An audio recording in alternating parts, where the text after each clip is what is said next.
I don't think so. But we're dealing with subjects that people have been taught to think they know when they really don't know. We've all been taught to think in a certain way about creation and about the world. That doesn't mean that it's true. Just because somebody in a suit says so, huh? If you believe that, you're really in trouble. People are so distracted from this society, they can't think of anything else except the problems that society throws at them. So it's better to be in ignorance, just deal with the problems that can throw in their faces. It's never better to be in ignorance.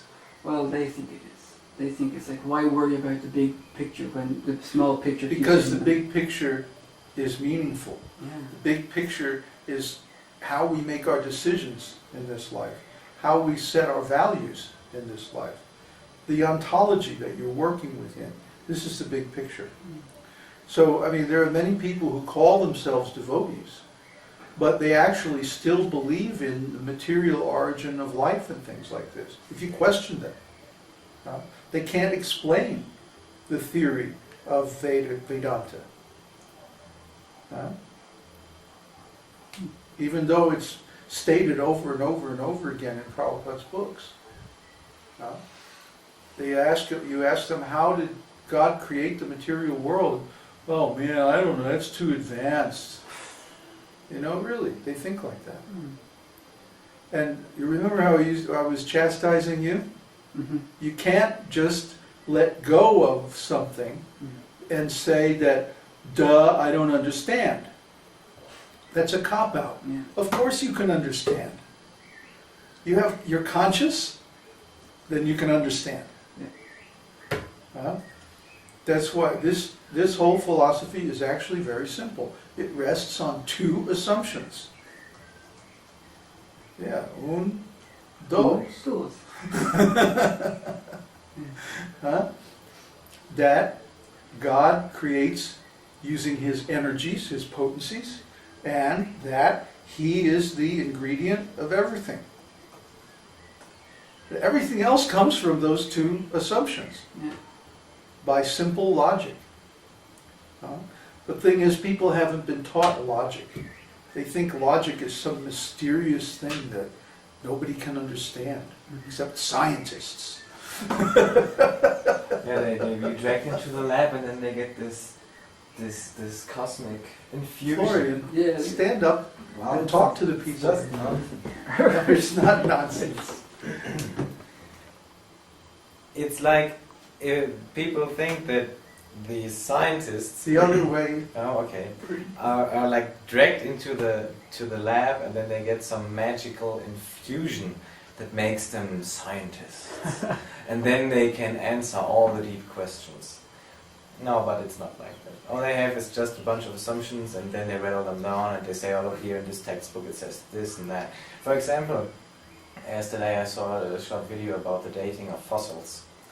And it's really interesting, because they date the fossils by the rock layers they're in, and they date the rock layers by the fossils that are in the rock layers. So you can ponder that for a while, and then you can think about the qualification of the scientists. Run that by us again. In other words, the assumption is that their theory gives the age of the fossils that are in the rock layers. Oh. Well, it's really, they do it like that. Circular logic. Yeah, it's circular logic. We determine the age of the rock layer by the index fossils we find. What's an index fossil? Well, you'd like, for example, some fossil, any kind of fossil. Trilobites. Trilobites, yeah, trilobites. Okay. And trilobites is a good example, because trilobites are found, I think, in limestone. And so then limestone would be, let's say, 80 million years old. Okay, how do you know that? Because of the trilobite. Okay, so the trilobite, that's the problem, is still alive in the South Pacific. So it means if you have a rock layer in the South Pacific containing trilobite, they date it 80 million years old. Maybe it's just a few thousand years old, but they do that like that. Because they date the rock by the fossils and the fossils by the rock. That's really cool. And so there's no magic about science, that's for sure. No, they're more brainwashed than anybody. Remember that quote that Florian came up with from that scientist that, oh yeah, when I have these undergrads in my class, I just use my authority to brainwash them, is Yeah. basically what he said. Yeah, and we use the methods of propaganda. Mm-hmm. So this is the way the scientists are educated. It's not really different from the way anyone else is educated. It's just more of it, that's all. I remember one time, I used to work with these really funny guys who like to play practical jokes on people. And one of the jokes that we used to pull, he was one of these guys that back in the 60s, he bought a used hearse, and we used to actually go out in the hearse. What is to, yours? the kind of vehicle they use in funerals. Ah, that's, yeah. Mm-hmm. So we used to go out to bars and stuff like this in this hearse, all dressed up and everything. In the gear. Oh yeah, it was so funny. People, with sunglasses on, and people used to look at us really funny. And then one time we went to a bar, and somehow, I remember that one of the guys worked in the calibration lab, and he had some lab coats. So we smuggled some lab coats out of the place, and then we went out to this bar, in the hearse, of course. And then we all put on lab coats, and we went into the bar. And basically, nobody would look at us. Nobody would talk to us, And then so finally, out of just sheer desperation to make something happen, the one guy who was the mastermind actually of the whole prank, he started up a conversation with one of the guys at the bar. And it was sort of like, hey, what are you doing, Oh, okay, how are you, man, He says, what do you do for a living? And the guy says, oh, I'm a plumber. Well, what about you? I'm a scientist. That was the end of the conversation. Really, the guy just looked back and stared at his beard, and that was it. He couldn't say anything more after that. You're a scientist? I mean, he was completely plowed under. Huh? But there's really no difference between an ordinary person and a scientist. It's not like somebody comes around one night and injects something into their brain that makes them a scientist. Huh?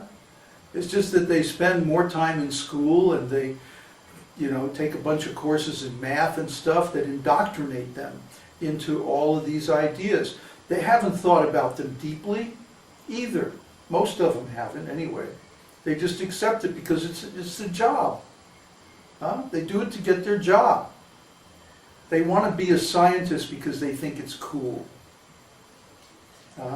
Somehow or other. So they pass all these tests, and they just, get the degree and go out there and work as a scientist. That's all.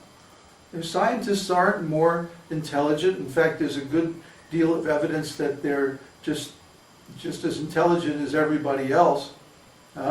It's just that they learn a particular bunch of phrases to mouth on their tests, just like everybody else does. In fact, there's a lot of evidence to show that the more education a person has, the more messed up they are. In fact, the rate of suicide is higher among PhDs than it is among ordinary blue-collar workers. So I don't see if it's much of an advantage to be a scientist. It's probably a disadvantage, evolutionary disadvantage.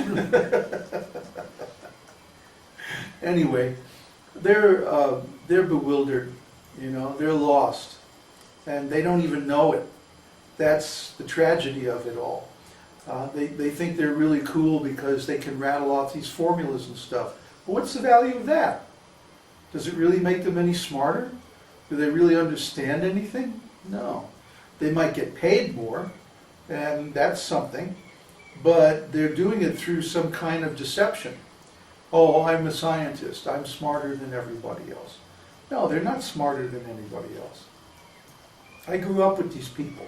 Because of my IQ, I was in the so-called alpha class in school, and I spent like 8 years with all of these kids that later on became engineers, doctors, scientists, and like that. And after I came back from India, one time I tried contacting them. And the funny thing about it was, really, they were still the same as they were in high school. They were just bigger kids with, you know, more money and bigger problems. You know, one of them had become, he had done some work for Lawrence Livermore Lab, and then he had gone into independent alternative energy consulting, whatever that is. And his biggest worry in life was about his psoriasis on his elbows. You know, I mean, this is, you know, like a mature man. Can you talk about philosophy? Nah, no interest in philosophy. And this is our great scientists. Well, I don't have much respect for them, to tell you the truth. Some of them, like Feynman, who got into the philosophy of science and started asking questions about